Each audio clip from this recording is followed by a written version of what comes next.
very, very warm welcome to yet another Rev It Up series. At WaterBridge, we have really designed Rev It Up to be a series of closed-door, exclusive, intimate conversations with trailblazing founders building truly ahead of the curve. And last time we hosted one on microdramas, content, and gaming. And before that, we did one on quick commerce. And today we're super stoked and delighted to be hosting our very own Prukalpa of Atlan. So would love to just get a sense of what the audience composition is before we get started. So by a raise of hands, would love to know how many founders in the room. Awesome, that looks like you're the clear majority. Any operators? We have a couple of loan operators. I'm guessing you're both aspiring founders. Any students or aspiring founders? That's always lovely. And I have to call out my fellow VCs. And how many Prukalpa fans? Okay, that was a trick question just to make sure everyone's listening. Awesome. Without much further ado, I want to firstly do a shout out to AWS. We have an initiative together called Build Her, where we're really recognizing female founders and encouraging more of them to join us in the founding side of things. So thank you so much to AWS for co-hosting this evening with us.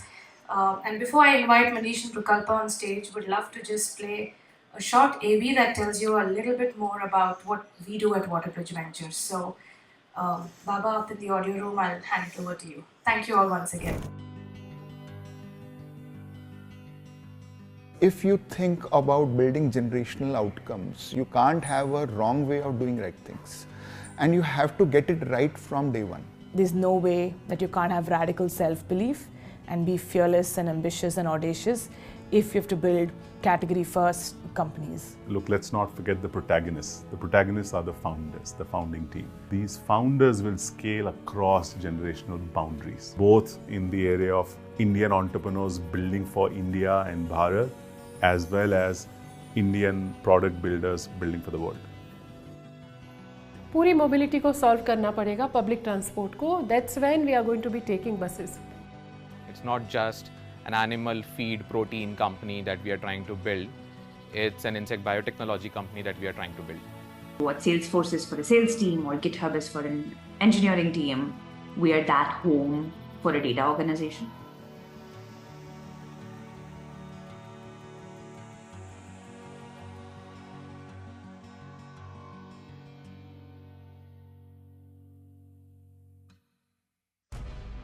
Institutional investing has a lot of nuances attached to it. How do you select the space in which you want to be? That is driven by a thesis. A lot of hard work goes into identifying what we like and what we don't like. I think that's something that has really helped us, I would say, find the right horses for courses.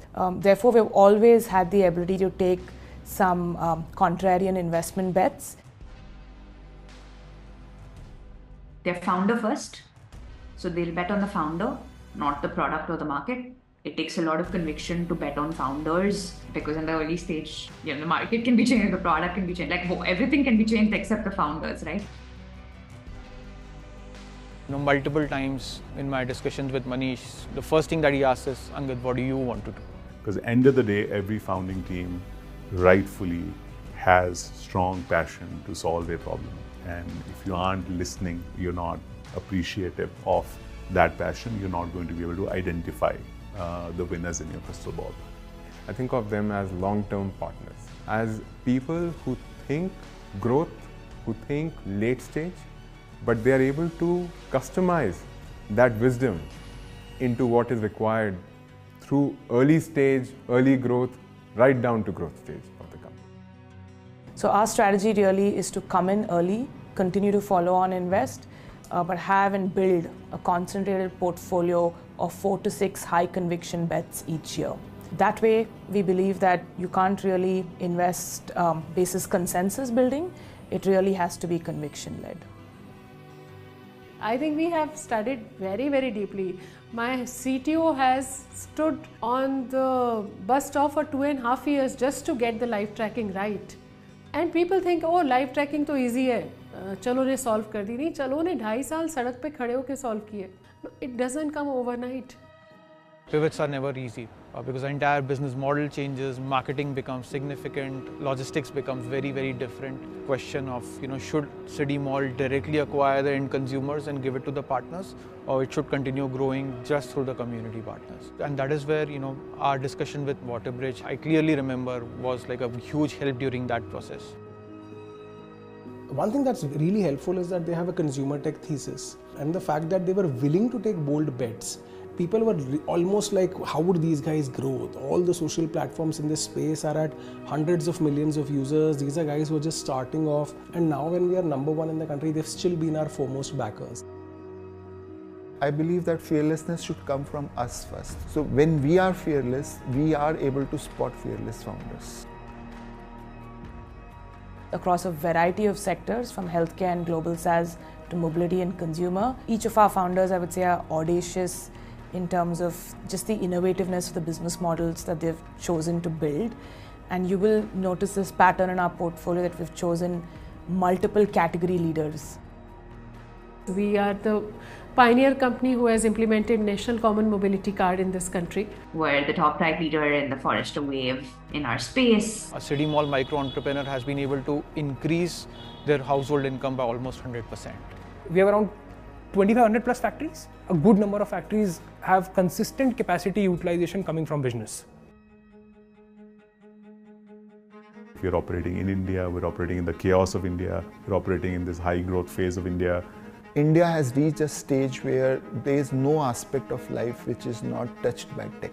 And tech disruption has to give you an unfair advantage for you to be able to build a more efficient solution using that. So far, internet has seen the penetration in top 5, top 6%. When you go on to that below 90% or 90% of their audience now, their behaviors are very, very diversified. They are not linear in nature. We just have to give them right solutions. It's not that वो tech use नहीं कर सकते. They can use tech. It's just the value proposition should be high, should be good, and should be incentivizing. From day 0 to today, 8 years, my conviction on the opportunity has just increased. And I think over the next 10 years, we would see many bigger outcomes. And therefore we have to be very entrepreneurial. Our success is heavily correlated with our ability to think like entrepreneurs. As cliched as it sounds, ups and downs do come. Our portfolio construction allows us to take fewer bets and give the due time that companies need to go through some of these pivots and some of these journeys. This was that phase of 2020. We had almost run out of money. I remember that conversation with Manish, and of course he had many more of those happening. Take the right decisions, do the hard things, do that in one go. And having seen enough cycles, because these are all cycles. And so in those moments, I think, again, just having a level head, I think that's where I think WaterBridge has been extremely helpful in helping us make the right decisions.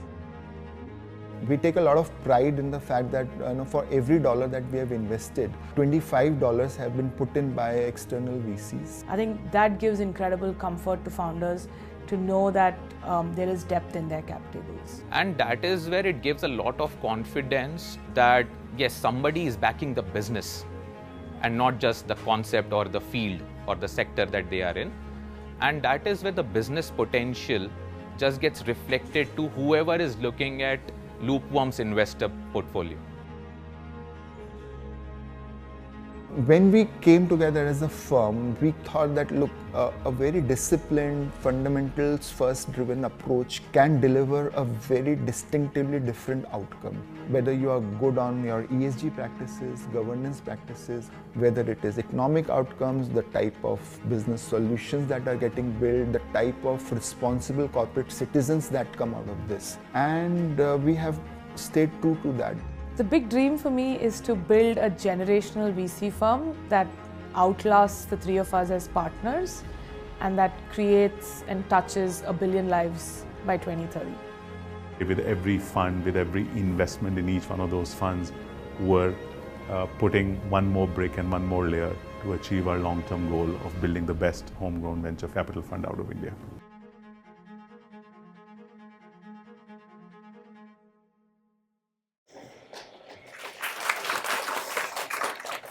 Prukalpa, thank you for being here. If folks follow CNBC, John Ford, Equivalent, they want to go to the coolest panel in Snowflake Summit, Databricks Summit. Prukalpa is a known person, celebrity, if I may call it, if you're in the right circles, in those right places. But this is unique. I don't think you've done this for a while. Sitting here in Bangalore in front of a predominantly Indian founder audience or aspirational founder audience. I know in your past life, Social Corps, you were a prolific TEDx speaker.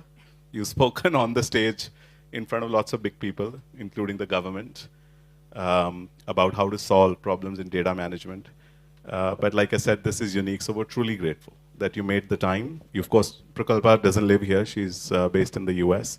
Thank you for being here. Thank you for having me. And I mean, you all are our literally earliest supporter from before Atlan existed. So, I mean. Thank you. And we are glad. You're every ounce of that investment, I think, let's say the ROI is working out to be quite great. I'm gonna, poll is already done, although I did want to ask folks here, like how many of you, go back to the last, like since this morning, how many of you dealt with some data and felt like the data source was in question or the context of the data was not clear? How many of you, just go back to this morning and to now? Taller, huh? See, that's our target market, Prukalpa, right there. And I wish finding context in data and source of clean data, good governed data, was as easy as deploying Atlan. With that, Prukalpa, I'm going to just jump straight in. What I'm going to do is there's some questions that we have, given our experience and understanding of this space, and you and Varun, when I'm speaking to you, I'm speaking about, Atlan, the two co-founders are building. And also we've got a bunch of questions from the audience on, and there was a very, very long list, so we shortlisted some. And if we can get through that and there's still time left, we'll still take some questions from the audience. Anjali, is that a good format? Okay. Prukalpa, you know me for a while, so I'm not gonna beat around the bush. I'm just gonna dive in straight. Okay, let's go. Social Corps to Atlan. Big pivot. I think data, there's been enough research done around pivots in startups, and data tells us most game-changing pivots, not like small pivots, they don't work out. So I wanted you to just spend some time talking about Social Corps to Atlan journey. And if maybe part B of that question, maybe it ties in well, maybe it doesn't, but part B of the question is, was this, why Atlan? Was this a light bulb moment? Was this rapid Darwinian evolution? So walk us through that. Why Atlan and how we got to Atlan? Yeah, so in many ways, I actually don't see it as a pivot. I actually just see it as two different companies. And for those of you who don't know, my co-founder Varun and I founded a company called Social Corps when we were 21. We had been using data for things in investment banking. We were like, well, these big problems like healthcare and education, and these things feel like they should use data. It feels like the world will be a better place if they did. Let's go do something about that. And we moved back to India. We were in Singapore at the time. We moved back to India.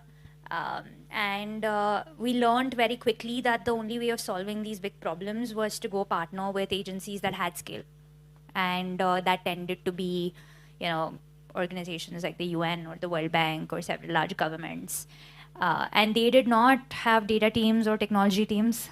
And so we kind of just, to solve the problem, had to become their data team. And so we ended up building a very Palantir-like company where we were building data platforms internally, but we were basically also solving the problem for our customers end to end.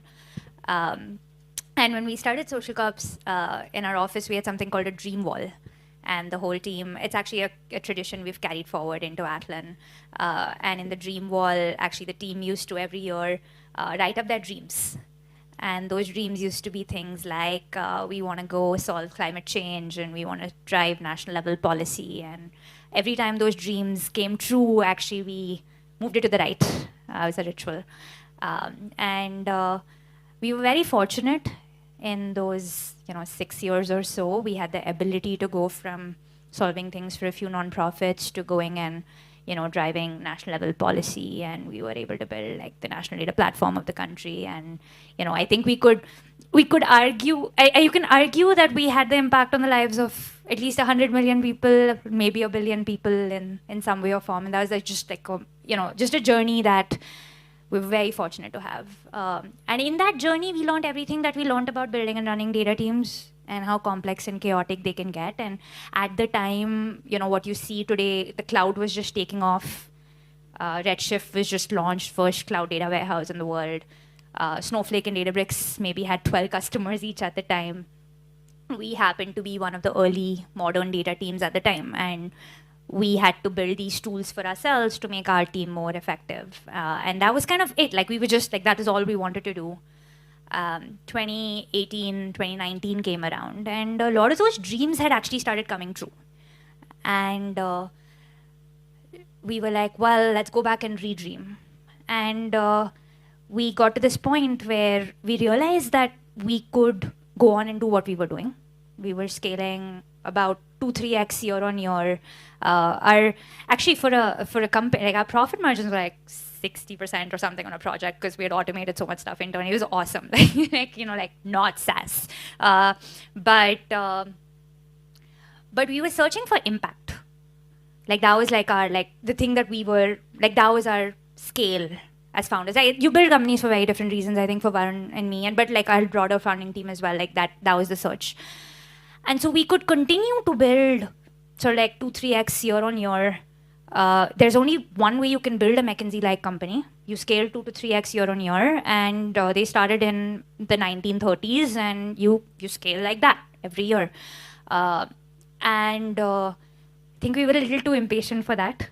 But there was this question when we were doing that redreaming exercise, and someone said, like, what if we could create thousands and thousands of social cups? The reason we could do what we did was because these internal tools that we built for ourselves. And software, it's one of those unique things that like has non-linear scale. Like you can actually, like the most purest goal of building software, you can sit down and be like, I built this thing and everybody uses it. Like it's and you can do that in like 10, 15, 20 years. And that started the exploration. We still didn't get to Atlan, but that started the exploration of the journey of Atlan. Interesting. And maybe since I've been a beneficiary of some of these thought processes, I still remember how you all designed the logo of Atlan, let alone first customer. But just double down a little bit on that 2018-19 period. Like, why hone in on what Atlan has become? And you and I both know that Atlan is not accidental. Yeah. The macro is shifting, therefore we are shifting in terms of the right product for the right time. But the thought and the vision of Atlan was the same. Yeah. So why hone in on Atlan though, particularly? Yeah, so there's this like outside world story of Atlan. And the outside world story of Atlan kind of goes like, we built these internal tools, and one of them like we launched and it just worked and we scaled. Like that's the outside world story of Atlan.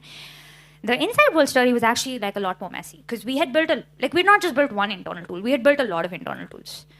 And we didn't really know, the place it started from was we were like, hey, data teams are becoming more important. There are more data teams like us. We think that these tools we built for ourselves were really important for us. We think we can go help these other teams in the world, but we didn't fully know like what that looked like. And so our very early kind of like mission statement was like, can we go help these data teams do their life's best work? That's kind of how we started. But we then started this very active journey, and that was, I think, the founder journey of saying that, well, if we are playing to build something iconic. And that was frankly, for us, I think it was the only reason that we, like, making the transition from social cups to Atlan was not that obvious. Because the reason we were doing what we were doing was to drive impact. And we actually had a shot at some of the biggest impact that most people can drive in their lives. And so then it only made sense to do that if we had a shot at iconic. And so that, I think first that clarity as founders was really important, which is like, what are you playing for? And then we started this product market fit journey that was excruciating because we had 3 products internally. We started this journey of taking all of them to market because we were like experimenting. So we had like these 3 pods. 2 of those products actually got much further ahead. I think this was around the time that you all came in. And I think one of them got to like 200 customers, another one got to a couple of $1 million of revenue. And Atlan was, the first version of Atlan used to be called Athena. And it had one customer. And, but it had insane user love in a way that was, like the early days of, like when you see people talk about Slack and you see people talk about Figma and you see like, that user love, like we saw that. And it was a global problem. We knew it was a really big problem. And so that was kind of I think it was one of our first like iconic or die moments. And it was like, well. I remember that board discussion. Yeah. It wasn't that civil. Yeah, it was like it was a pretty big deal. Like we were like, well, we're going to say, we had 9 months of money left in the bank. It was the end of 2019. We had one customer on this one product. And we were like, we're going to shut down the other 2 things and not do this anymore. We're just going to go do this one thing. We didn't know COVID would happen in 3 months, but it did. But looking back, I actually think if we had made that decision 3 months later, Atlan would not exist. I actually think it was it was amazing. No, thank you for sharing that. And just for context, sorry, pun intended, we're talking data management context. Social Corps, even in the earlier avatar, like she said, bunch of other products had reasonably good revenue. The fairly popularly talked about schemes like Ujjwala, Prukalpa is never going to take claim for that, but the gas distribution, cylinder distribution scheme that the current government dispensation started, that and many more things of large impact run on Social Corps software. And to be able to see that and yet give it up in favor of something which seems right but has one customer. So I just want the audience to put that in context. I think that definitely needs some attention. I'm switching just to, in the interest of keeping audience engaged, to an audience question. So I'm going to read it, word for word. Prukalpa, you built a company that makes enterprise data less messy. You used the word messy recently. As someone whose own data is scattered across 12 different apps, I'm both impressed and personally offended. Anyway, to have created something like Atlan, we understand it can take a village. How have you beaten the odds vis-a-vis other global enterprise AI, data management AI, I'm adding that word, founder archetypes in the US? I think that last line is quite interesting. So how have you beaten the odds? The problem sounds obvious, sure, but there's a lot more that goes into that to what Atlan has become. Yeah. Is that question clear? I think so. Well, I don't know if we've beaten the odds yet, because I think that depends on like what you keep as like your benchmark on what it takes to beat the odds. But I think we've definitely been very fortunate in our space. When we started the company, when we started Atlan, or when we decided to like bet on Atlan, Snowflake IPO had not happened, and so the space was really boring. No one was in, like everyone was like, what? Like I remember trying to like tell people what we were doing, and most people did not get it. They were like, why are you building this thing? It does not make sense. It doesn't, like, why does the world need this thing? So it's like not very obvious that the world would go here. But users got it. Buyers didn't get it. Investors definitely didn't get it, especially investors in India didn't get it at the time, except Manish. But users got it. So we would do these user interviews globally, and we would be like, what are your top 3 problems? What is a problem that you would bet your personal money on going and solving? And we were like, well, okay, it's a real problem. Like, it would always show up as a top 3 problem. And so that was something that helped us build conviction. And I think from there was just, I think a few things that this is true about Atlan. I think the way we've tried to build Atlan. On day 0, we said, if we're building an iconic company, this has to be a global company. And we will build the best company in the planet. Like, we will build the best product on the planet. We will build the best company on the planet. And where do you build these? Like, back then the whole team was in India.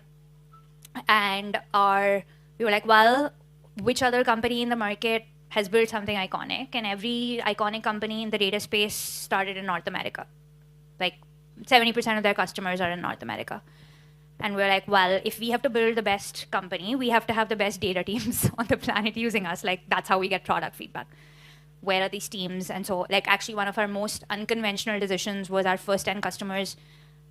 We didn't know a single one of our first 10 customers. Like, in fact, like, very actively, and at the time, our networks were all in Asia. We very actively never called somebody that we knew and said, please try our product or please use our product, which would have actually been an easier way of doing the first 1 million journey. But we were like, we don't want to do that. We want real signal from real customers who are the best. Because as a startup, you also pick, as much as your customers pick you, you also pick your customers. And your first 10 customers probably define your journey as a company. So that was one of the first things that we did. The second thing that we did was some amount of infectious, we call it at Atlan 120%.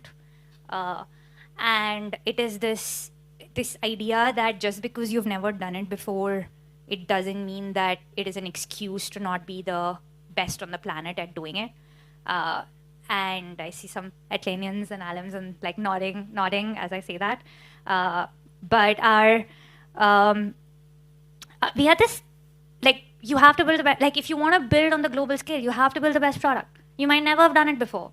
You have to have the best marketing. Sucks that India, like, is not great at copywriting. Well, figure it out. You know, like, you don't have, like, you can't say I want to build a global iconic company and then say, but actually I have these limitations because of my life and where I am and where I can hire. Like, you just don't get to do that.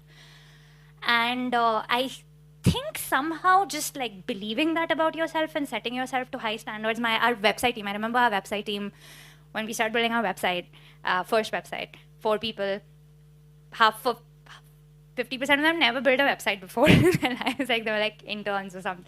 And we kind of had this thing, and they were like, well, we'll build the best software website on the planet. And we're like, well, what is the best software website on the planet? We were like, Stripe. So we're going to get as good as Stripe. We didn't get there. Even today, our website is not as good as Stripe.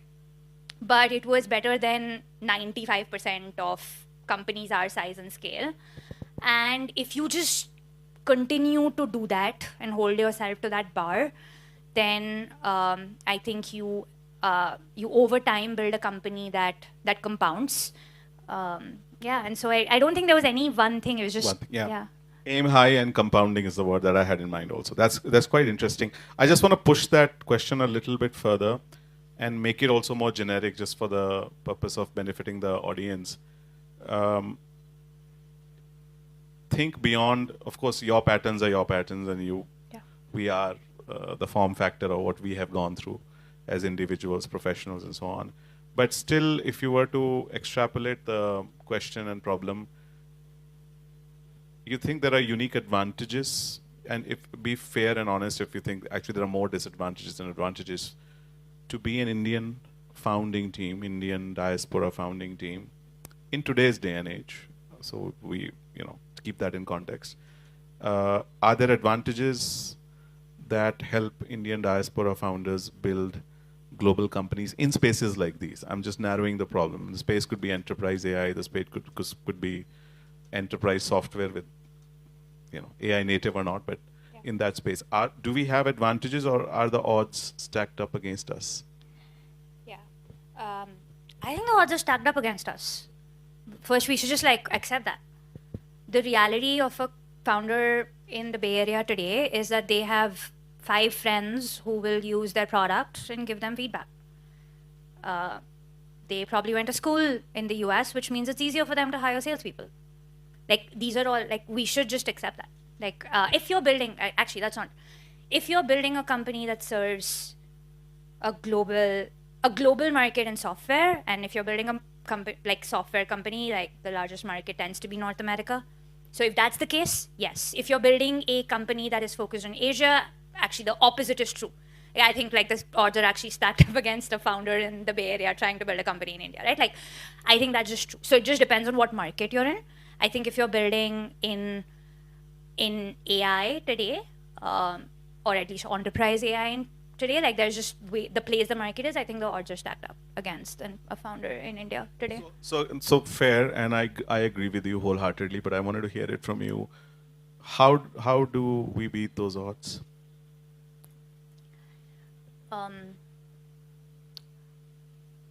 I think there are some advantages that India has. And one big advantage, I think, is talent. I think there is heart that people pour into work in a very interesting, like, belief-oriented way. So there are advantages, but there are also big disadvantages. And so I think first, deciding what a founder wants to do, or deciding what company you want to build. And then saying that, well, if I want to build a company in this space, I have to be, actually, you don't have to be the best. You just need a strategy.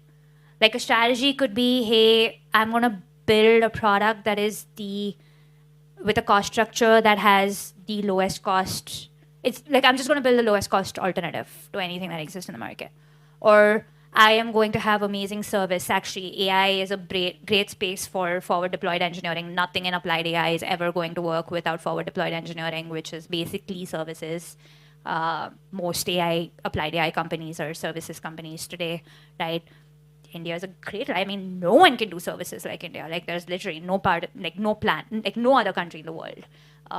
So AI, or you can say, hey, I want to be the best product in the market.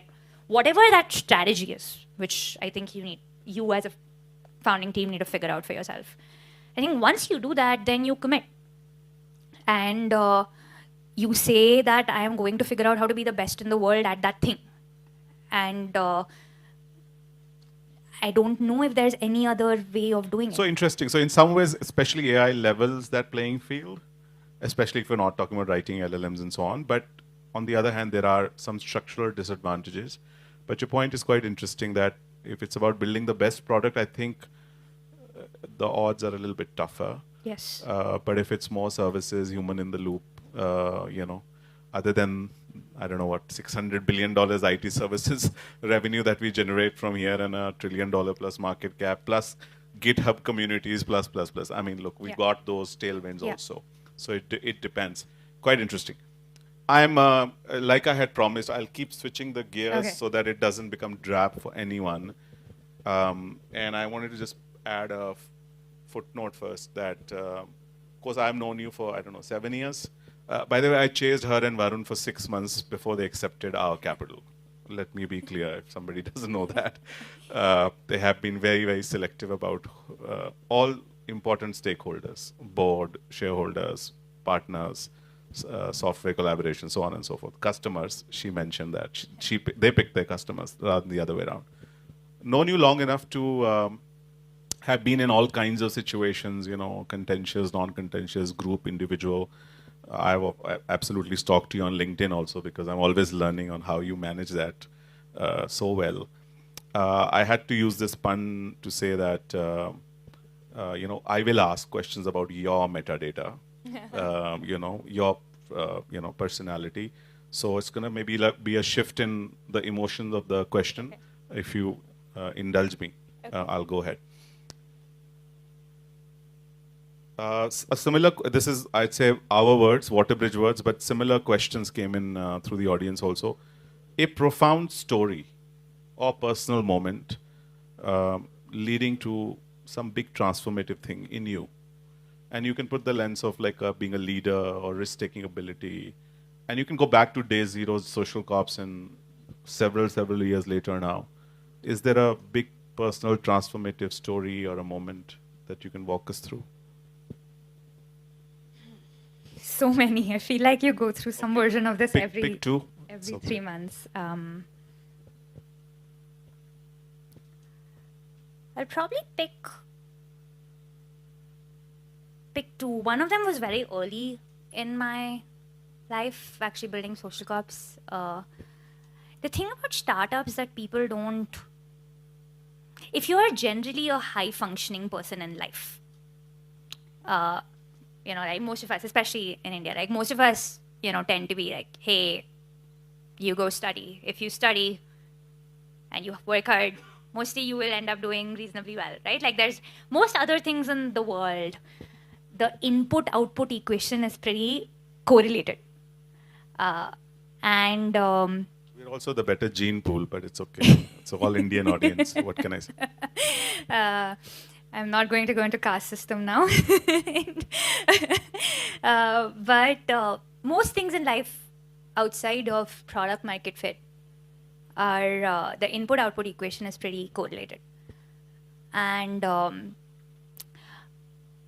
I think actually when we launched Social Cups, we were a very celebrated student startup. Like I think that year we won like all the competition. Like, you know, if you were like, our way of raising money at the time was we were like, we'll take part in all the business plan competitions that exist. And we did, and we won all the prize money that existed that year. Like, you know, like, which is actually like an input output equation. It's very easy to game these competitions, right? So like it's an input output equation problem. And, you know, like if you've studied for IITJ, you kind of know how to go about that generally in life. And then things got really hard. Like building companies is really hard. And we had this phase where everything was going really well. We had like this 1.5 year run, early product market fit, early customers, early wins, early. And then I ended up, you know, I went out, like, I made these like amazing hires, like on paper amazing hires. And they came into the company and they bombed. Like they really bombed.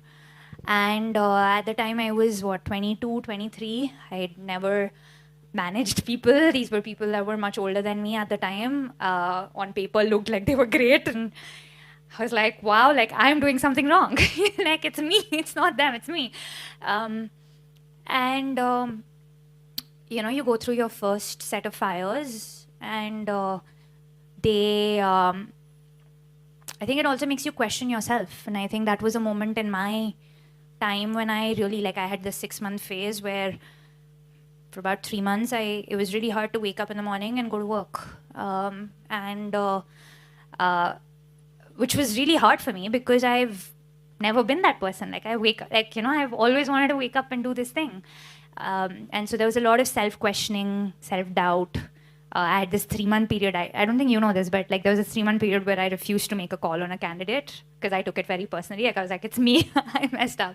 And so I was like, Varun, you have to interview these people too and like sign off on them. Because I think that phase for me personally was this phase where I think I came out on the other side with more confidence.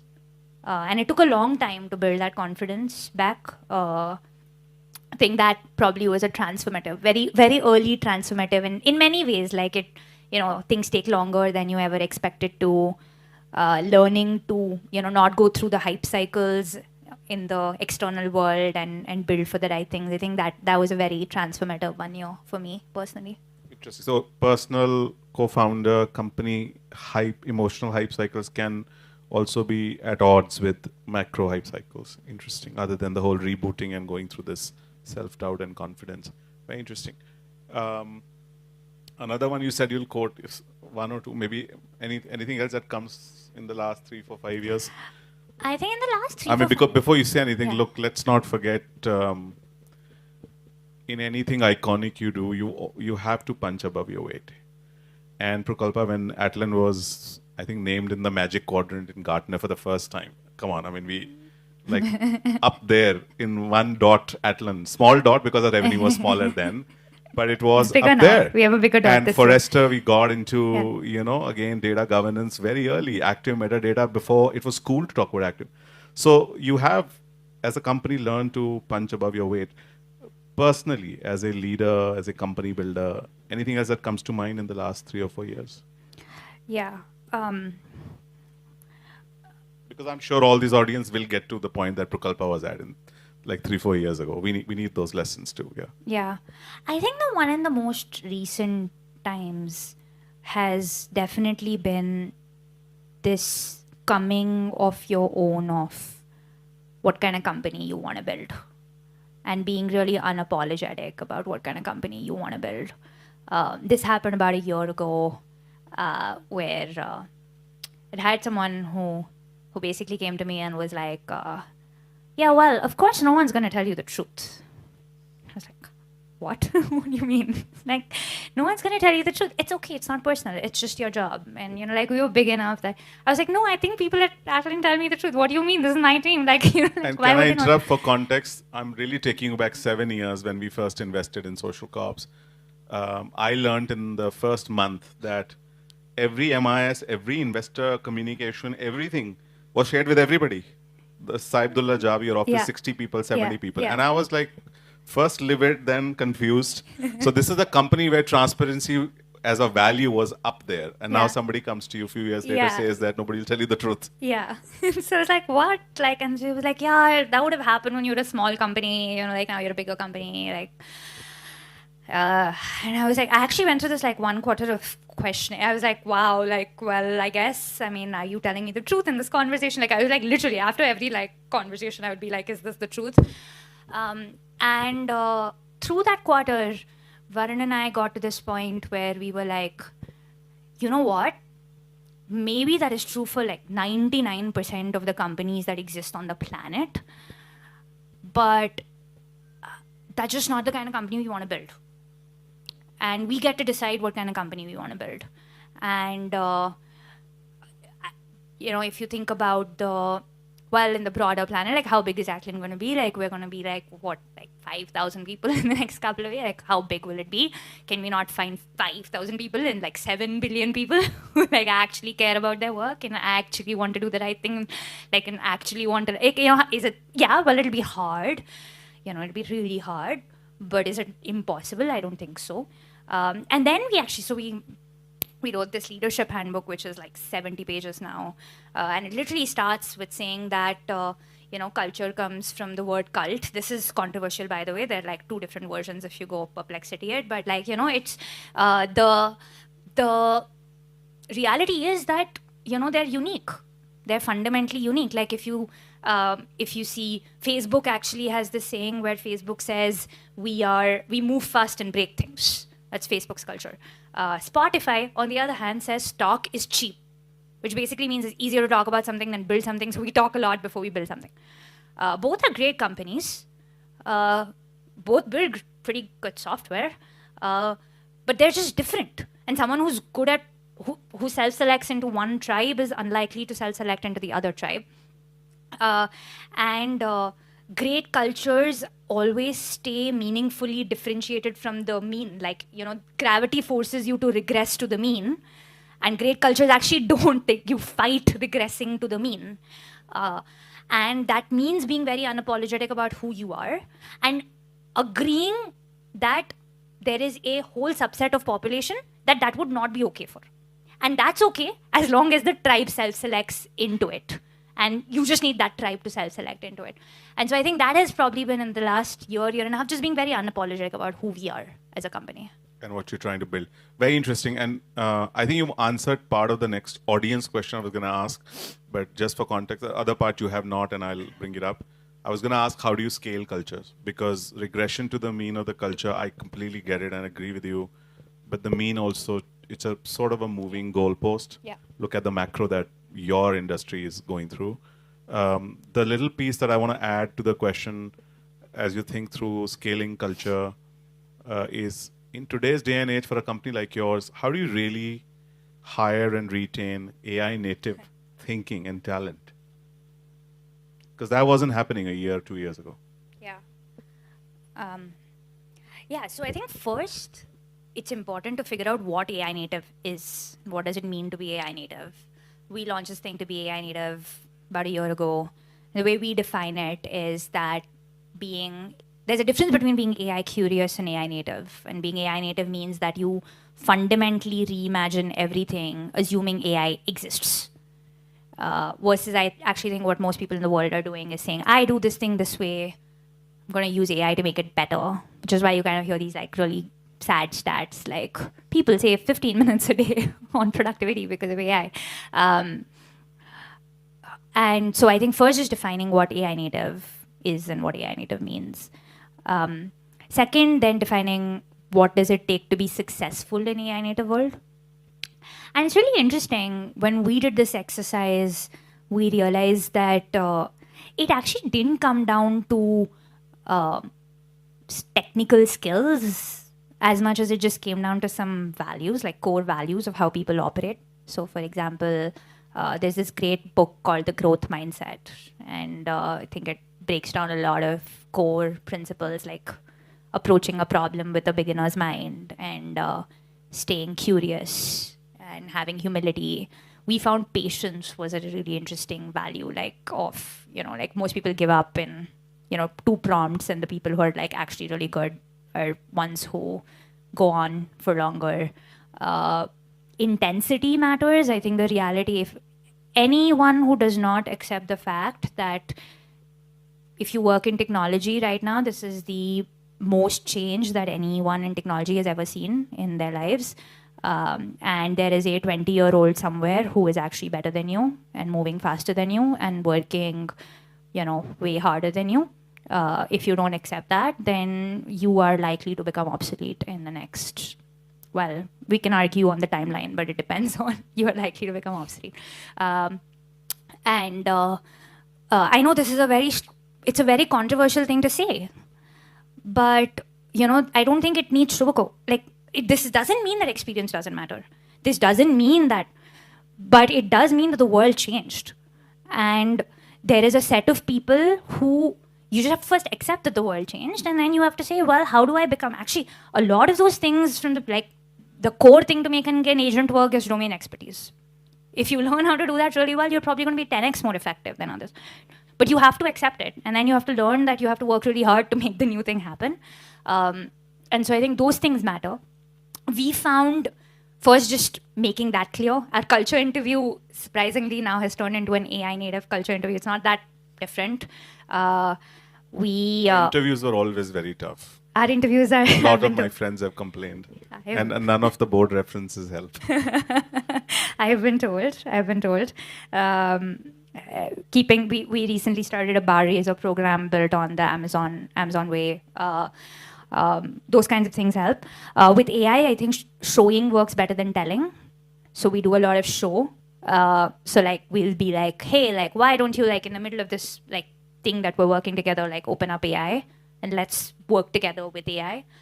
We found that helps a lot.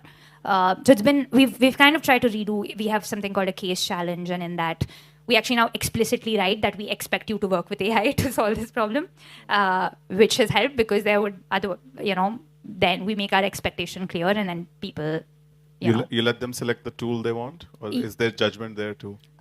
Well, it is 100% judgment. I think you have to learn which model to use for what thing.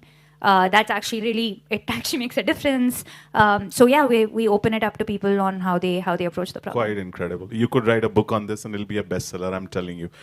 I have there's again a series of questions. I want to ask one last one. I want to go back to some audience questions. Cool. This one is a little bit nuts and bolts. Just for a reminder here, Atlan today, Atlan is growing gangbusters, but it's got 300 Fortune 500 customers only. Again, a lot of people in India, large businesses included, complain, why is Atlan not talking to us? Hopefully someday you'll start selling here to non-Fortune 500. The question is, in highly customized enterprise environments, how much real value is AI driving today? And I think the other question is more of a statement that, is it really, overhyped short-term, underhyped long-term kind of a trend? But where do you see, because you talk to so many CIOs, where is it driving real value? Yeah, I think that's very fair and astute observation. AI is very early. Enterprise AI is very early. It's super early. There is definitely more hype than there is reality. I have recently wrote a blog post that we call the AI value chasm, and on the left side there's all this really cool lots of hype, lots of experimental budgets, and then you ask people. I spent the whole year on the road talking to CIOs this year, and I asked them. I was like, well, how many of these things made it to production? And suddenly people eyes will drop, the mood in the room will change. And there is a big gap between, I think, where most enterprise AI is today is largely focused on the first breakout use case, which was productivity. And I think developer tools is just starting to take off. but it is still very early, and most people are underestimating the gap of what it's going to take to go from the left to the right. But is this going to be, I think there's, I typically also see like the other side of it, like, which is like, hey, like, is this a hype cycle? We've seen so many hype cycles in our life, and this is just going to go away. And I firmly do not believe that to be true. I think this is the biggest tectonic shift of technology that we have ever seen in our lifetimes, and it is going to come, and it is going to change everything. The question is, we can argue on the timelines of the shift. Like cloud, you can argue, I mean, AWS was 2004, 2005, and most enterprises are still migrating to the cloud. So you can argue the timelines. It's going to be faster than the cloud. But how much faster? We don't know. So you can argue on the timelines, but is everything going to change? Yes. Very interesting. I mean, I'm so tempted to keep going, but to be fair, Anjali, I think you will have a better handle on, can we invite a few questions from real people in the audience rather than me reading their digital asks?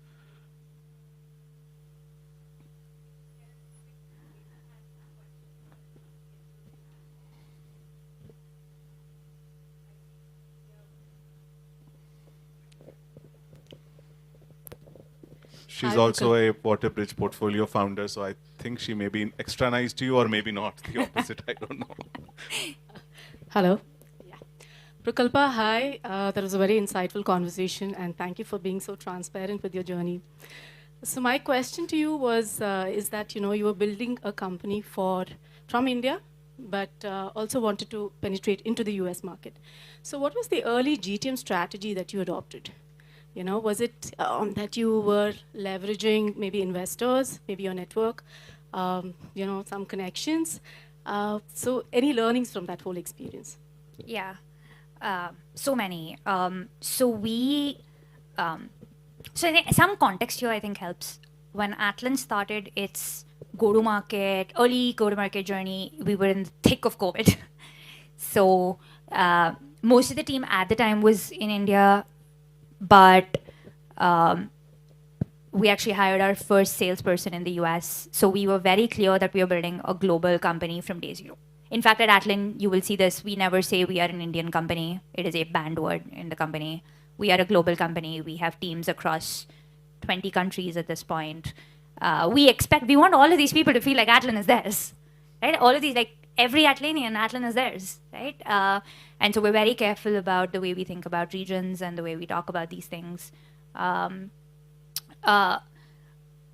As we built our early go-to-market, we did a couple of things. We did customer discovery. We did a lot of customer discovery.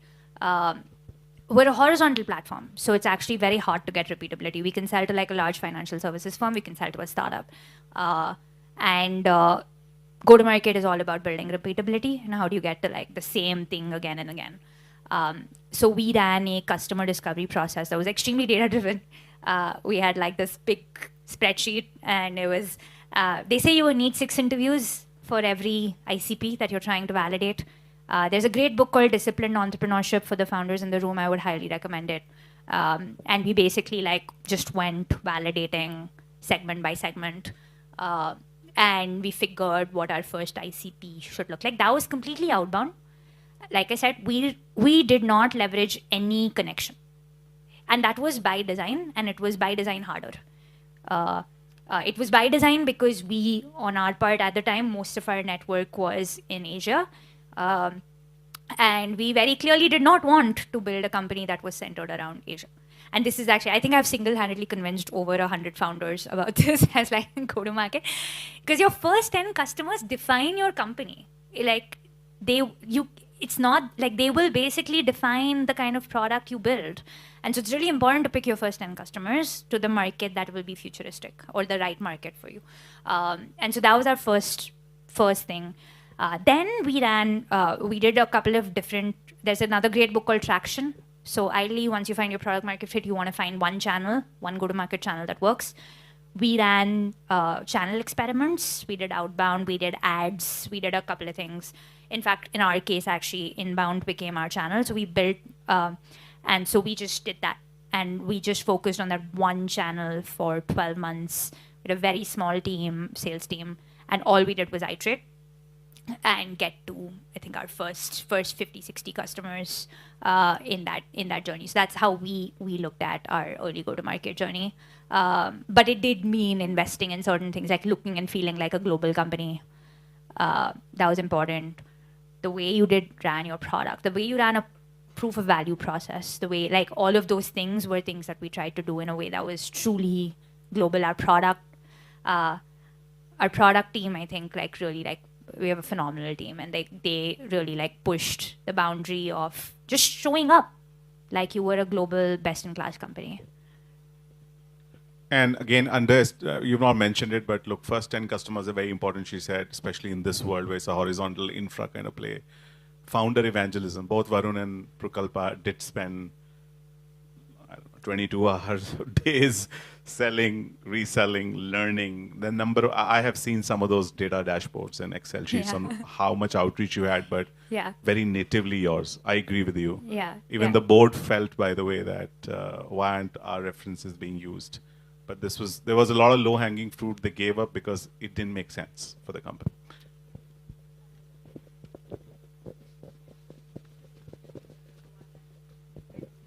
Hey Prukalpa, I'm Tithankar, working at WaterBridge Capital as an EP.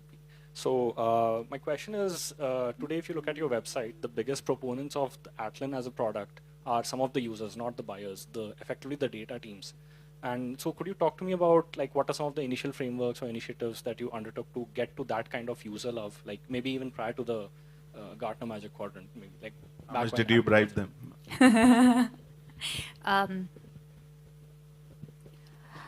So we have a principle in the company called, it's a decision-making hierarchy. It goes customer greater than company, greater than team, greater than me. We've tried to follow it in every decision that we make. We have a Slack channel called Wall of Love, and we try to say, like, can we build a company that inspires love? Love is organic. Can you, like, go do that? And a lot of it, I think, also came down to the way we built culture. A lot of people have a lot of philosophies about how they build culture. I don't think there's a right or wrong, but, like, there are some companies that'll be like, hey, your engineering team, I will measure them on how they think about, well, how much they ship that week. We don't use those measurements. We expect our engineering team to be on calls with customers. Again, very unusual. Most people don't do it. We believe that the people building product should be as close to the people using product. And then you just keep building the loop, right? And so it was there was no one thing except caring about, like, we have something, there are two cultural things we measure in the company. One is measurable, the other is actually not. We call it talent density, and the other is care density. And we say, you know, can care be a competitive advantage for a company? And what does it mean to truly care? And what does it mean to truly hurt? And you know, we had this, our product team does these, we go on these tours to customer offices, and we do these design reviews with them, and they'll come and tell us their, like, user pain points. And, you know, some of them are heartbreaking, actually. Sometimes sometimes you're like, oh my God, like, this is, like, really heartbreaking.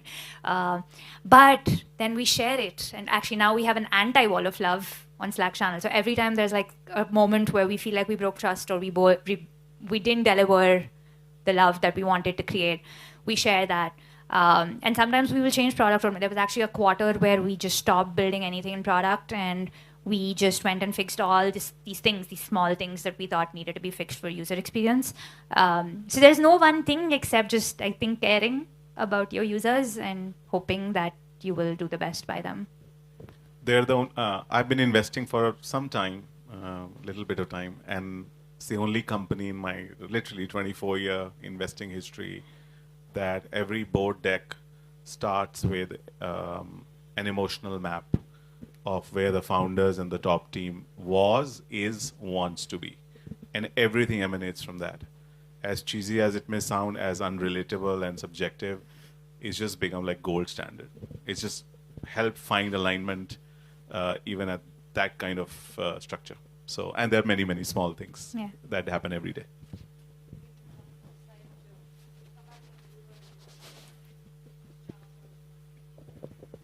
Hey everyone, this is Shyam. I am the founder and CEO of Boomerang AI. We are the first AI SDR solution focused on enterprise selling, and we work with companies like Informatica, Six, and some of these large companies. First of all, thank you so much. I think this has been a fantastic conversation. Prukalpa, my question comes from the fact that as a founder, and especially a CEO, you find yourself constantly conflicted across your own journey, but the need to carry a lot of people around you with you. So I think you briefly mentioned about the point when you had like a 9-month runway and you had to kind of get a lot of stakeholders, your investors, of course, your team, your a bunch of people over to this decision that you want them to move. Can you help elaborate on what that journey looked like? How did you go about it? What were some of that? I think that's one of the truest tests of a founder. So we'd love to know more about that.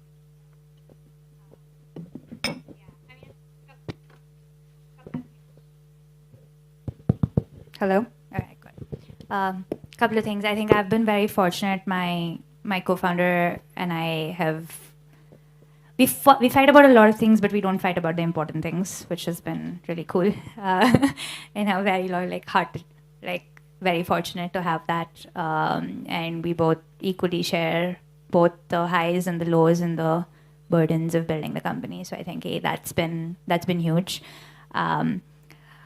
Second, I think what you pointed out too was, as you grow as a company, a part of your job becomes managing everything around you, right? And some of that is your board and your investors, and some of that is your team. There are lots of different ways of doing this. We have defaulted to a way where we try to be as transparent about where we are. So, for example, as Manish said, we start every board meeting with something called emotional goals, which is that's how we start the company. That's how we run the company, which is a very unique, random thing that you wouldn't expect of a data company. But sometimes you can't measure these things, right? Like you can't measure everything, especially in early product market fit. You can't measure some of these things. That's helped. Advice that someone very early, one of our early board members, Steady, gave me was there are people who try to manage the board, and there are people who try to bring them along in the journey. I think there's a very big difference between the two, and the best companies do the latter. That's something we've tried to do with the goods and the bads and the highs and the lows. That's helped make everyone come along in the decisions. They've actually been, Manish, after he invested, we were in product market fit for 2.5 years or something. But he came along with us in the journey, and I think we've been very fortunate to do that. We try and do the same thing with our team. And the last thing is, I think we measure our own energy. This is a new thing for me. Everything you do, you have things that give you energy, there are things that take away energy, there are things that are energy neutral. And at the end of the week, my goal is actually be at 0. I have to be energy neutral. And if I, at the end of a few weeks, am energy net negative, then I have to kind of go back and look at why. And sometimes that's a people problem. And if it is a people problem and it has happened for 3 weeks, then that tells you something. I think the thing that most companies don't die because of market or product. Most companies die because founders burn out. And no one burns out because they work too hard. People burn out because they lose energy. And so, you can say all the things that you can say about NVIDIA today, but Jensen was around for 30 years. Just 30 whole years. He found a way to play for 30 years. And so we think a lot about that. And that defines actually a lot of our decisions. So for example, when we decide who to take money from, who to raise from, we try and be very selective about people who will help us build a long-term, enduring company. We put in an inordinate amount of effort in hiring. It's really hard. We fight a lot of gravity with hiring. And but we also know that that's the stuff that takes away our energy. This is not true for all founders. Like, at least for us, we know, like, actually, something that takes away my energy a lot, I can take on any world problem externally. I cannot take on politics. I cannot take on stakeholder management. I cannot take on, like, these kinds of things, like, suck my energy. Like, and so, well, then you have to just build a company that doesn't suck your energy, and you try and keep doing that. So that's been our way. It's different for every founder. So the only thing I would say is just be true to yourself. Like, what's the thing that gives you energy and takes away your energy, and just make sure you build for that and be unapologetic about that. One last question. I know it's 7. We just passed 7. Hi. Hi, I'm Tanika. I'm Director of Data Science at Sigmoid, and excellent, conversation. Thanks, Prukalpa. You're really inspiring. Thank you. So my question is, when it comes to AI, right? Like, what is one problem space which you are currently exploring and haven't solved yet, and you feel that AI could help solve that? Yeah.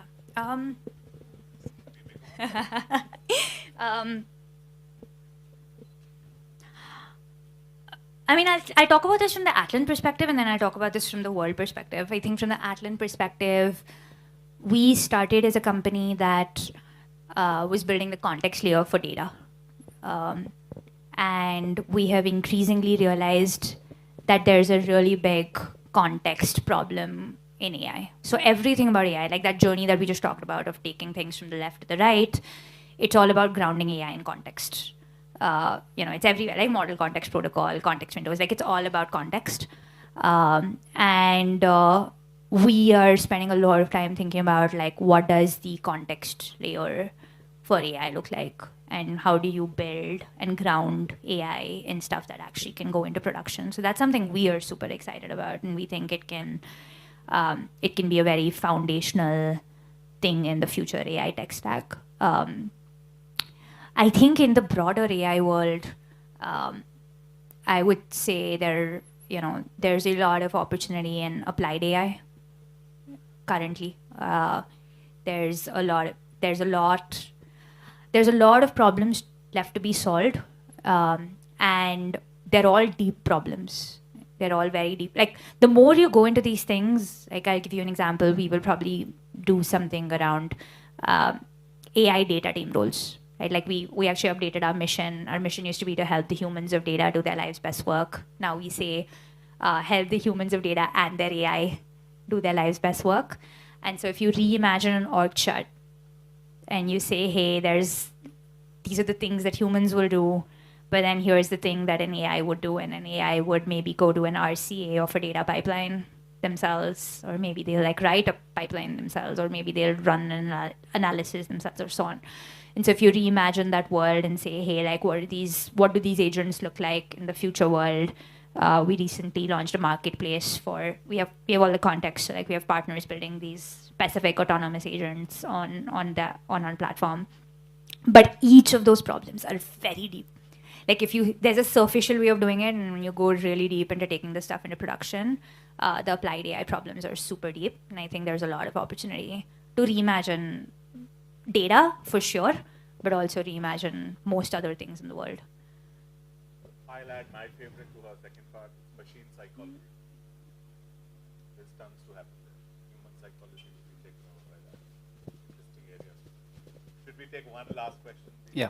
Hi. Congratulations to you for what you have done with Atlan. My name is Mannat. Your journey has been very interesting. You look courageous and thanks. As you mentioned, right? Yes. So you had conviction about the idea. I'm sure there would have been onslaught from the bigger enterprises. How did you manage to stay focused? Was it just that because you were speaking to your users and had conviction and say you focus on those products? Was that the recipe? How did you handle that onslaught? And in today's world, in AI, when you could say build those products or say those features very quickly, right? Would you repeat the same thing? How would your recipe would be different to success? That's a great question. So okay, there are like a couple of different ways that people do this. I think some companies, some founders kind of go like, oh, we will build this thing and it'll launch and we will get to product market fit, and just worked. That's never happened to me. So kudos to the people that this has happened to. They're very lucky. They did something in some past life. We were very obsessed with making the right decisions about how you get to the next phase. And the biggest, I think the best advice I've ever heard on this is that whatever is your next milestone, you have to get to it. If you can get to it without adding even 1 degree of complexity to the company, do it. The other piece of, I read the very famous and recent blog post on like market always wins. When I was 21, I thought I understood it. I did not. It took me like 10 years to actually understand what they mean when they say market always wins. And so if you kind of, and a lot of entrepreneurs, I've made this mistake so many times, I thought I could reinvent something with technology. But you know, you can't. Mostly you can't. Market always wins. And so if you take market always wins as one decision-making criteria, and then you take a very structured way of getting to conviction, which in our case was a lot of customer discovery, a lot of asking the right questions and the right signals, and then say, can you take both of those things and add the least amount of complexity to get the next level? That's how we made our decision. So for example, in our case, we actually for a very long time had only one connector, which was Snowflake. That was it. And we just built everything around that one connector. And only when we needed to get to the next thing did we build the next thing. Now, that was a very non-obvious decision. It meant we were turning away customers. It meant some amazing logos that would have taken our product in this direction where we would have had to figure out security deployment and enterprise, which was the wrong problem to solve. So we chose to say no to that, which was, again, hard, but important in the journey. In the AI world, coming to the second part of your question, I do think I would do things differently. Because I think that's the one thing about building companies in the AI world that's different than a traditional product market fit is that in AI, it's a technology-led product motion, not a market-led product motion. So, if you kind of try and understand, like, why did this thing not ever happen in this world before, you could kind of be like, well, the technology didn't exist. And that is actually a true statement today in a way that was never true before.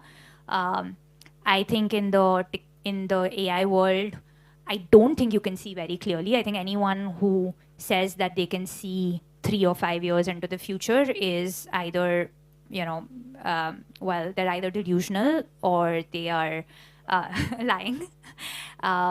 And so I think the world is changing very fast, every 2 days almost. And so I think you experiment a lot, and speed is a moat. And so the fastest way to run the most number of experiments that you can to get to momentum, while some other things are likely to be true, like market always wins is probably likely to be true, best teams always win are likely to be true.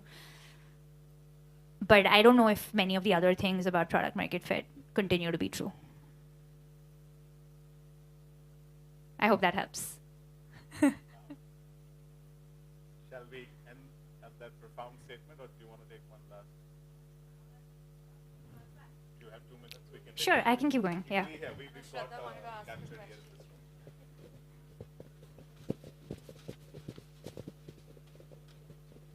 Prukalpa, hi. Thanks for the conversation. It's amazing to hear you talk. I worked at a developer tools company called Hasura for 5.5 years. So it's awesome. Sort of couldn't draw some parallels to what you were saying. I know you already spoke about this, but just very curious, how did that conviction to select your first 10 customers and not go with references come from? So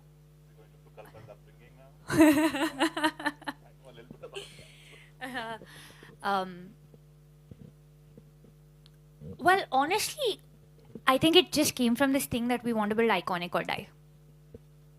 That was it. It was like iconic or die. And with iconic or die, it's very easy to say it. You know, I think every founder will say it. Actually, very hard because it matters a lot. No one wants to build something that will die. No one wants to come to terms with the fact that it could die. It's really hard to be in crucible moments where you're like, oh my God, this thing that I just poured my entire life into, and I kind of have like a large part of my identity tied to this thing, I am ready to like let it die. I'm ready to make a decision to like let it die. That's a really hard personal thing to be okay with. And honestly, even till today, it's really hard. It actually, you think it gets easier, it actually gets harder. It gets much harder because there's more things that you associate and you care for, and you have a team and you want them to be successful, and everyone's pouring their heart, and so like all these things you have customers, like these things are really hard. So I think for us that like why we are doing what we are doing, that helped a lot. So now if we had to build an iconic company, we didn't have a choice. There's only one way iconic companies in the data space get built. They get built with customers in the US. And we actually just didn't have a network in the US. If we did, we would have probably used it. We didn't have it at the time. And so we had to find another way to get in front of these customers. And so that I think was the core. But it was tested a lot. Like the second customer that agreed to sign with us was actually not in the US, was in India. And they wanted us to integrate with SAP and Oracle. And we thought it was like 2.5 months of engineering time. We had been in product market fit. It was like pretty big. It was a pretty big contract. We had been in product market fit for 18 months. The team was like real, like this was a really big deal for us, like getting this customer, like potentially getting this customer. And we had like at the time maybe 3 or 4 months of money left in the bank. So this is like a really big deal. And we could have gone on, like, you know, we would have gone on for one more quarter, like, right? Like, for sure. And we had to be like, well, but this is going to take us backward. Market always wins. It's not the right market. But on the other hand, we had this customer discovery process going, and we used to get people the product was not ready, but not launched. But we used to get people to like sign these letters of intent. We just like ran these like really good discovery sessions, wrote like nice reports for them. We used to like send them this like long thing, they used to sign these things. And we had like 10 customers signed up 10 potential customers signed up for an LOI on the Snowflake ecosystem. And, you know, they were like waiting for the product launch. That was a signal, right? Like that gave conviction to say, okay, like, well, we're saying no to this thing that's in hand right now, but we have some conviction to bet on the future. I think there have been a few crucible moments like that actually I think if we had not made those decisions, the company would have died, maybe. So, yeah, I think those are two things, like why you do what you do, and then just get as much data about the thing that you need conviction about in whatever way you can. If I can just add, sorry, it's buzzwordy, investor buzzwordy, but Plan B, Plan C has really not been their thing. But the iterativeness of Plan A, so I'll say iterativeness within Plan A, that has been extremely good muscle this team has had.